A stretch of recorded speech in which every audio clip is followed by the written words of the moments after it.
According to the Telegraph, Adolf Hitler had a micropenis and only one ball.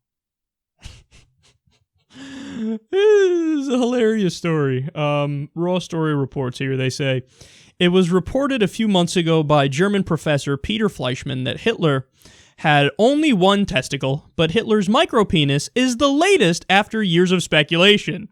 Hitler suffered from hypospadias, according to historians Jonathan Mayo and Emma Craigie. The condition gave him very small genitals.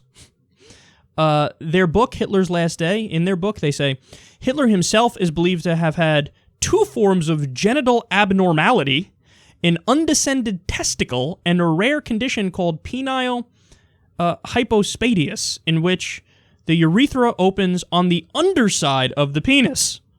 Hitler's doctor, Theodor Morell, left detailed secret diaries that likely aided Mayo and Craigie in their understanding of Hitler's conditions.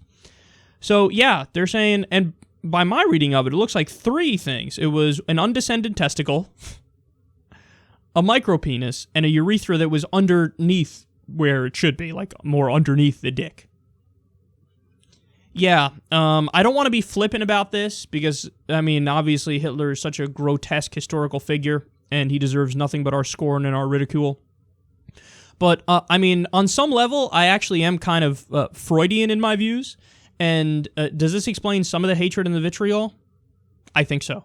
And I'm not even being flippant. I'm being serious in that I actually take a Freudian view on multiple things to the point where, like, look, people are people first and foremost. It's not like somebody who becomes a jihadist or somebody who becomes a Nazi, like they're born that and like they're just bad, period. That's how they are.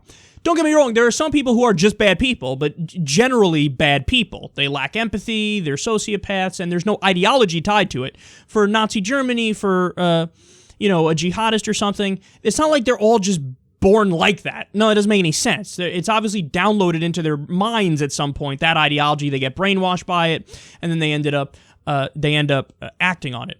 But, like, if at any point along the way you got these horrific historical figures and terrorists and just all around the worst, the scum of the earth, if these people along the way were constantly getting laid, is it more likely or less likely that they would end up, being the monsters that they become?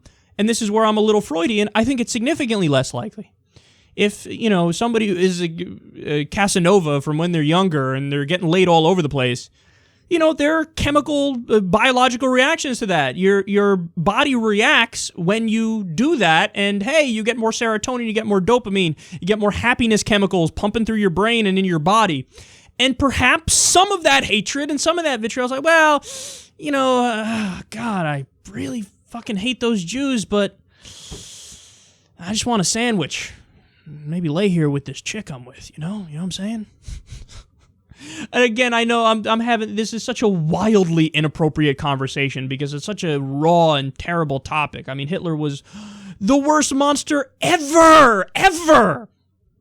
But if you talk about a variety of different horrific people, if they were not social outcasts, they fit in, they were getting laid all the time, it is much, much harder for said people to become these grotesque monsters because it's harder to work up outrage and pent-up aggression when you're not pent up in some areas, if you know what I'm saying.